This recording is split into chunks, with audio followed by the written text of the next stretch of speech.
All right, my record button is rolling. Well, I guess the button's not rolling, but the tape, well, it's not tape anymore. Not tape it's anymore digital. either. I don't know what to call it anymore. We're recording. How's there that? you go. Good morning. This is WKRK, 105.5 FM, 1320 AM, cable TV channel 25, and worldwide at country.am.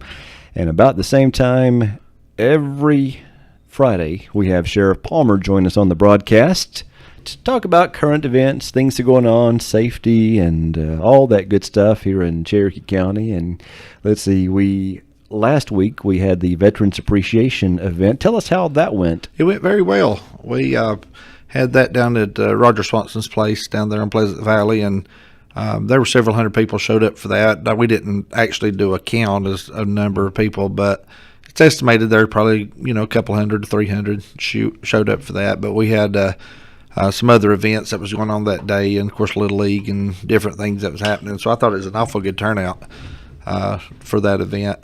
It was a little bit cloudy, a little bit dark, and so there was kind of some concern whether it might rain a little bit. We was kind of felt bad because we wanted to have the event, but we really needed the rain, so we was kind of praying for rain, but after the event kind of thing, So, but we had a good time, and there were a lot of people showing up, and they were just had a good day, a good fun day. I was here, but I had Joe Thorley over there broadcasting for us, and he sent some pictures that I posted on Facebook. Really nice setup over there. I was really impressed. I wasn't sure what to expect, but once I saw the photos and the crosses that were set up and all the military gear, I encourage people that if you didn't go by there last week to the event, you can go by there anytime. It's open to the public. You can go by there anytime and walk around and look at the equipment over there and the different things that Roger has stuff set up. And pay special attention to the crosses, because the crosses are men and women who are from Cherokee County, who lived in Cherokee County, that went to war, that died in war. So I noticed a lot of the veterans was over there around those crosses looking for names and looking for people they knew, and family and friends and people they served with. And it was just a special time just to see them, just kind of reminisce and talk about some things and just kind of fellowship with each other. That's great. How many? Any idea how many veterans were able to show up? The vast majority of them were veterans. There was a good mixture of veterans and public, but I would say probably half to 2/3 were veterans that were over there. One of the things I was asking Joe, because Joe teaches at Tri-County Early College, and one of his subjects is history. Right. And I asked him how he got his students excited and involved, and just to teach the appreciation of why we appreciate our veterans so much. And they have a really interesting approach over there, and the kids really do get excited. Well, that's good. That's good to know. Yeah, I know that, when it came with Common Core and the schools and all that, we lost a lot of things. A lot of our civics classes, or U.S. history, world history, a lot of those kind of things kind of got put in the not important list, and other things such as mathematics, and those type of things were more, I guess, put a lot more emphasis on in the educational process. And so I think it's important that we get back and we teach our youth the importance of being patriotic, of knowing where we came from, of knowing what our country survived through, and things of that nature. There's a saying, and it's true: you don't know where you're going unless you know where you came from. Right. And so we have to look at our history, good and bad. Not all the history in the United States was good. We have some bad history in the United States. But when we look back on those things, we can learn from those things and hopefully don't make those mistakes in the future. One of the things he said is that kind of just caught my attention, because I remember growing up in school, and history was not my favorite classes because we had to learn all these dates and Right. And he says they pretty much don't deal with the dates. They teach the emotion of why History was my favorite subject in school. I excelled in history. I kind of flunked math and all those kind of things. Were you memorizing dates? Right, I did. I just enjoyed history. I just enjoyed learning about things in history. As a matter of fact, I can remember in junior high, we didn't have middle school then. We had junior high, 7th and 8th grade. And I can remember in junior high, for extra credit, standing up in front of the class and singing the Battle of 1814. I actually sang that in class for extra credit. Yeah, so I'm dating myself a little bit for that. Yeah. Just so people know, the sheriff wasn't born in that year. Right. But, Yeah. all right. The Battle of New Orleans. What else we got going on? We have the county fair coming up. We do have the county fair coming up here at the end of the month, and it's going to be a little bit different this year, trying to get the word out so people understand kind of what's going on. There's not going to be the headline entertainment this year like we had last year. We're going to have local groups from the area that's going to do the concerts and the different things through the course of the weekend. But this year, the difference is going to be they're going to have a midway. They're going to have rides and Ferris wheel and I don't know what those other things are called, tail whirls and whatever the little rides are down there. They're going to have those this year, hoping to accommodate some of the younger folks, the kids, a little better and get them more involved in that. And I think it's just going to be a good time. It's going to be a fun time. We didn't have any issues or any problems last year. Everything went off without a hitch, and so we're hoping we'll do the same this year. And this is going to be at the Mountain Folk Center. And for folks that may not be aware of that facility, they can hold quite a few people. It can hold quite a few people. And there's going to be parking there at the facility itself. There's actually a field down below it that a lot of people don't know down there unless you know the property. But there's going to be parking on site, but we also have additional overflow parking out there at Ranger School and different places if need be, and we can shuttle back and forth. So come on out and take part in that. It looks like we're going to have good weather this year again. There's great weather last year, and it gets a little bit cool of an evening, but overall it's just good weather, good time, usually in the 70s, somewhere along in there. So it's kind of get that last hoorah in before winter starts. All right, that's going to be on October 21st, 22nd, and 23rd. That is correct. And for folks that want more information on schedules and directions and to volunteer, information about parking, you can just go to the website. It's called CherokeeCountyFair.com. Again, that's pretty easy to remember, CherokeeCountyFair.com. Even I could remember that one. All right. There you go. There's no hyphens, squirrely Right. tildes or anything in there. And so, yeah, easy to go. Yeah. CherokeeCountyFair.com. All right. What else do you know that's going on? Well, our normal things are happening. Of course, every day we're out here trying to fight drugs and drug activity and those type of things that's going on. We're actually, when I first looked, I ran some numbers. We've changed our system, our CAD operating system that records our calls coming in and our officers and what they do and all those kind of things. And when I first looked at this new system and ran some numbers, I thought, man, these numbers are way off. Because we had been averaging a lot in the high 2,000s to 3,000 calls a month. Mm-hmm. And I ran this month and it was down around 2,000, actually it was a little under 2,000. And I thought, man, these are way off. There's something wrong here. We're not getting all this stuff in. But as running the numbers and looking, I'm seeing that it looks like as of right now, and we hope we stay on this trend of a steady decline in calls for service. And so where we really grew and grew and grew and really peaked out and a lot of things happened, a lot of things going on, now we're starting to see kind of a plateau and even a little bit of decline in the crime in Cherokee County. So I think hard work's paying off and what the officers are doing are paying off, and we're starting to see that drop down a little bit. And first it worried me that we didn't have our numbers way up there and things, as busy as we had been in the past. But when we really got to looking at it, I thought, that's really a good thing because we're not having as many 911 calls. We're not having as many breaking and enterings and larcenies and things as we had in the past. So even though that we're making a lot of arrests and putting a lot of drug dealers in jail and solving a lot of breaking and enterings and recovering property, that's ultimately driving those numbers down. And so I just think as long as we keep doing what we're doing, I think we're going to be in good shape. Very good. I guess the goal is to get the numbers as low as possible. It is. In that case. I don't know if you saw or we shared that this morning on the radio too about there was a tragedy down in Gilmore County just south of LJ for a bus that was heading here to Murphy. One person died, 43 injured. Right. And it was some senior citizens that were coming from the northern Georgia area to the casino here in Murphy, and just want to send our thoughts and prayers to those families, especially to the one who passed away. The driver of the bus, we understand, passed away. Yeah, I saw those posts and different news articles and stuff about that. I didn't get any official information from those folks down there as to what actually happened, but anytime you have a tragedy like that, it affects the whole region. It don't affect just the people that's involved, but it affects the whole region. that's involved in that. And so we do want to just remember those people in our prayers and our thoughts, because, realistically, and it's something as humans we kind of block out of our minds each and every day. But there's no guarantee that any of us will go home tonight. Any of us could be killed in a car wreck or die of a heart attack or anything. So we don't need to take every day for granted. We need to think about where we're at and give thanks for our life and the blessings that we have. Let's see, the Run with a Cop event, that is coming up, isn't it? Right, it is. Run with the Law. Run with the law.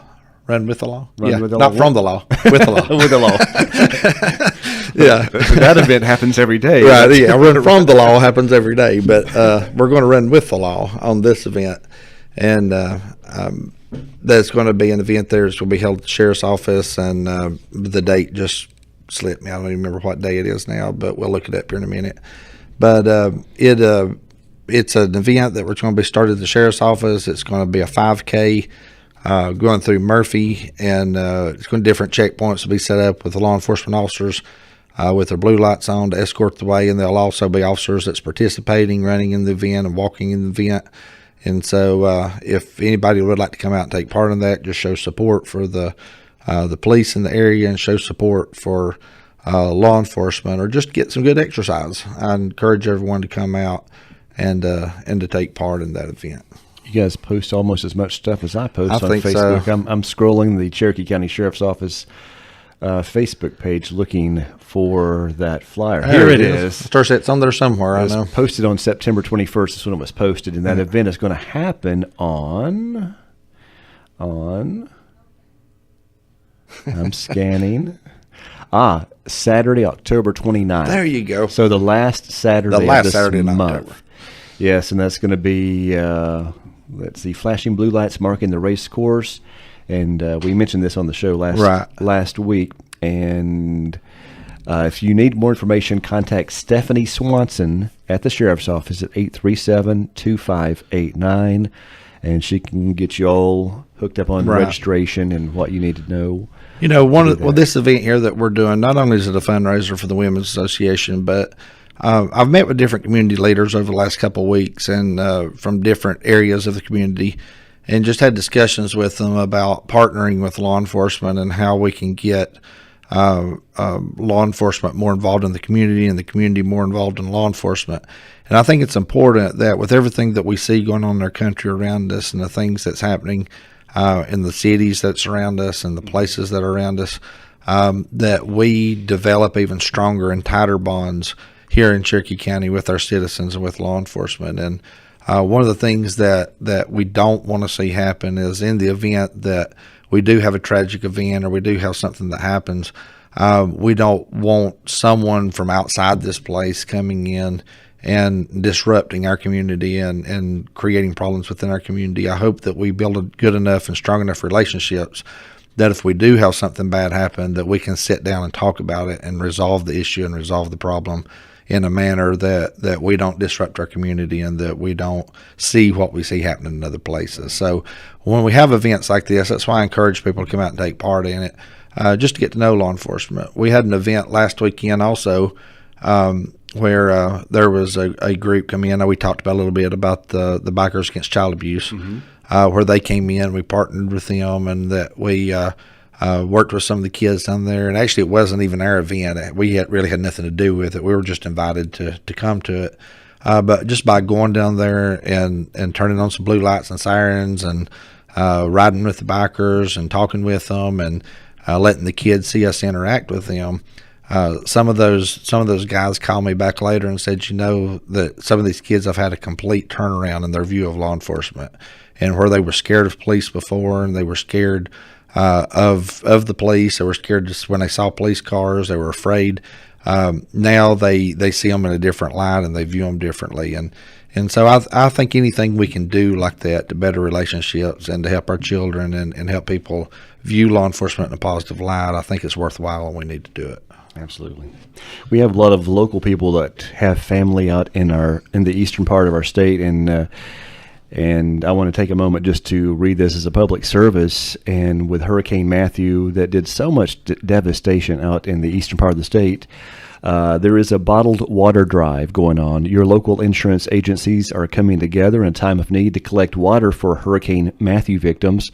And if you want to drop off some bottled water, you can do that at any of these locations. Farley Insurance, Gene Farley at 1004 Highway 64 West in Murphy. Also, Farm Bureau Insurance, Zach Orton, 489 Hill Street in Murphy, North Carolina. And at Nationwide, here at 90 Tennessee Street, contact Brandy Harper there, and she will help that as well. Or at State Farm, Stephen Aft at 669 Andrews Road in Murphy, North Carolina, and Jim and Stacy Miller at 1504 Andrews Road in Murphy. Again, that bottled water drive is going on now, and so much of that is needed right now. It is. Even though that hurricane came through last weekend, I guess it was, or first of this week, there was talking with some of the sheriffs out there and some different people downstate. They're saying that the water crest is just now going to crest today and over the weekend. So a lot of that water has not subsided at all, but continued to grow as the week goes by. A lot of people forget that right before the hurricane hit, they had about 17 inches rain that just had everything soaked and flooded before the hurricane hit. And so when the hurricane hit, there was nowhere for water to go. There was nowhere the ground could absorb it or anything like that. So they're in desperate need out there, and a lot of problems going on. So. I read the story too. It's going to take a very long time to just rebuild a lot of the roads that were washed out. It will, and there's just so much destruction out there right now. So I saw a picture the other day that just amazed me. If anybody's been out there towards Sunset Beach, there's a great big arch bridge that goes across into Sunset Beach, and I don't know how tall it is in the middle, but it's it's very, very high. You can kind of see the whole ocean and swamps and all that kind of stuff. Excuse me. But the picture they showed the other day was when the flood waters came in, that section of the road on both sides of that bridge were underwater, and all you could see was the top of the bridge sticking out of it. And wow. So it was it's just amazing at what's going on out there. You'd think with it being that close to the ocean, the water would just kind of roll back into the ocean. But I don't guess it's that simple. It's just it has to go somewhere. And there were a lot of fatalities here in North Carolina during this, and a lot of them could have been prevented just by honoring evacuation orders. What kind of preparation here locally, if we have emergencies like that, what do people need to do so that they can keep themselves and families safe? One thing that we need to recognize is that Robin Caldwell, the emergency management director here in Murphy, does a very good job of planning and does a very good job for disaster planning and things for our area. And as a matter of fact, I think she went down and helped out with the hurricane disaster planning and stuff downstate. And I think a lot of the directors did go down and take part in that. But, we have contingency plans already in place for different events, for different things that might happen in Cherokee County, whether it's flooding or whether it's fire or whether it's storms or terrorist attacks or whatever it may happen. We're constantly working with Robin, with the different department heads and the sheriff's office and highway patrol and different people are constantly working on these things and updating plans and updating things as we see things happen around the country. We may have plans that we see implemented somewhere else and say, well, that didn't work so good. We might need to change that. Mm-hmm. And so anytime we have a disaster around the country, we're looking at that and evaluating that, looking at our own plans and seeing what we need to do about to change the things here. But Robin does a very good job, and she is very dedicated to the people of Cherokee County as far as disaster planning. And even like a lot of people don't realize this, but even like with the county fair coming up, last year we spent months, and this year we don't have to do as much work. We have to do a little bit of work this year. But last year for the county fair, we spent months just disaster planning. Just what are we going to do if this happens? What are we going to do if that happens? If we have a mass shooter, how are we going to respond? Where do we need to park equipment, kind of thing. If we're down there at the county fair and a plane crashes in the middle of it, how are we going to respond to that? And so there's just kind of, our job is the what ifs and try to plan on for the what ifs that might happen and hope we never have to use them. It's always good to be prepared. You can never be prepared in every situation, but the more prep work you can do, you can help alleviate some of the chaos. Right. Law enforcement's a little bit different than kind of really everybody else because we continually adjust to whatever's in front of us. whether it's doing a search warrant and going through someone's front door, whether it's a traffic stop or whether it's just dealing with a domestic, those no two things are alike, and no two things are the same. And so as an officer responds to these things, he has to adjust to whatever's in front of him and has to react to whatever he faces. So even when we plan in law enforcement, sometimes there's things happen we don't plan for. And so we have to adjust to that and adapt to that.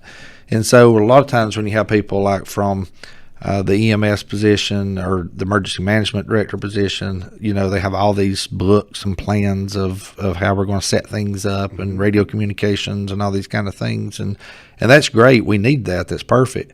But from the law enforcement side of it, we don't know what people's going to do, so it's kind of hard to plan for that. So we, instead of planning on our end, we do a lot of training. And right. So we train for the what ifs, and in the middle of scenarios, we'll throw something in there they don't think about, and how are you going to react if this happens, kind of thing. And so what we try to do to condition our deputies and our police officers in the area is that as they train for the unexpected, train for things that you may not count for, and then try to develop a habit of how you're going to respond to these things. Because when you're on that traffic stop and it's a busted tail light and you're just going to give somebody a warning and send them down the road, but all of a sudden the door flies open, they bail out and start shooting at you.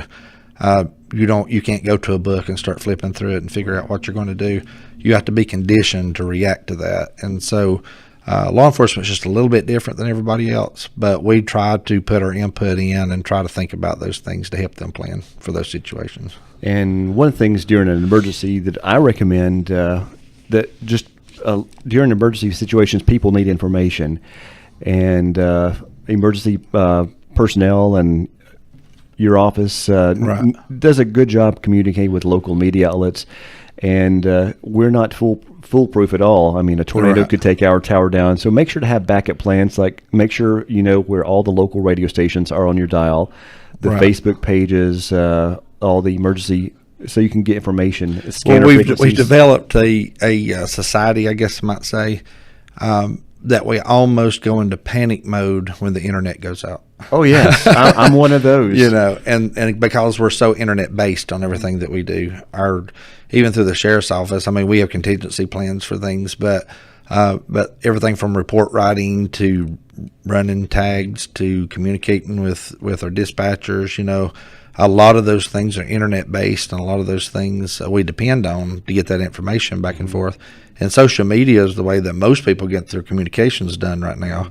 And so when that internet goes out or that cell tower goes down or whatever may be happening, you're exactly right. You need those other things to say, okay, if I'm at home and a tornado hits and the cell towers are knocked out and I can't get my phone to work, then what am I going to do? How am I going to get information? How am I going to get to know what's going on around out there and things of that nature? So it's good to have those backup plans, to know your radio stations, to know the dials, to know your alternative plans to what you're going to do. I found out quickly when we had the tornado a few years ago.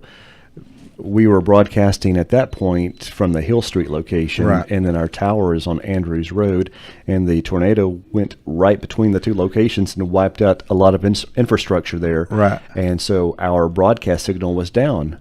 So I quickly learned the importance of being able to post information on Facebook, and it got so busy I was not able to keep track of all that. We were getting thousands of messages, and I'm like, right. I was going, but I was able to talk to the people, and right. they could read. I just couldn't respond to everyone's. Right. But that was a very valuable tool when we were off the air, and I believe the WCVP and WCNG were able to stay on the air during that time, right. so they were able to get valuable information out to people as well. And but yeah, just know backup information, how to get information. Make sure you're part of the Code Red system. Do they have to sign up for Code Red, or is that just an automatic thing? Well, kind of both. There's some things that you can sign up for to get certain information, but in the emergencies or in the things that we need to get information out to the communities, we can do a radius or whatever and just send that out to whoever it needs to be sent out. As a matter of fact, we had an incident that happened down on Highway 60 area where we were needing some information on an event that happened down there, and we were able to basically use the Code Red system just to post to that neighborhood, just to call that neighborhood and the surrounding within a mile radius of that incident, just to do a call out, ask people if you have any information, call this number, kind of thing. So we can utilize that to anybody in the county that has a phone. Very good. And I guess finally, because our time is running out, Halloween is approaching, and I know the news has driven everyone crazy about clowns. Please don't wear a clown suit. That was what I was going to ask about the parents. Yeah. Is there a concern about that this year? Yes and no. And I mean, I know it's Halloween, and I know that that's what people do. They scare people. They dress in scary outfits and kind of thing.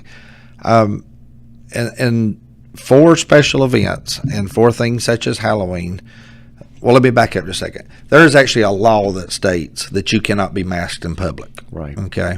But there's exceptions for events like Halloween, for when you have organized events and things that are happening. And so, because of that, we cannot say you can't dress like a clown, or we can't say you can't dress up that way, because it is an organized night with organized events Right. and things of that nature. It's just that I'm just asking you, please don't do that. Please don't do that. You know, because of all the problems and all the things that's happened in the past. I'm just afraid that if people go out and start doing that and dressing that way, it's going to bombard our 911 system. People are going to start calling in and about different things that's happening around the county, and our deputies are going to be running, and our police officers in the towns are going to be running, trying to track these people down and run these calls, and trying to figure out whether somebody's up for some nefarious act or whether they're just dressed up for Halloween. So my suggestion is just try to dress as something else this year. And Dress as your favorite political candidate. there you go. There we go. They're scary enough. That's right. All right. Well, Sheriff, thank you very much for your time. And this is WKRK 105.5 FM, 1320 AM, cable TV channel 25, and worldwide at country.am.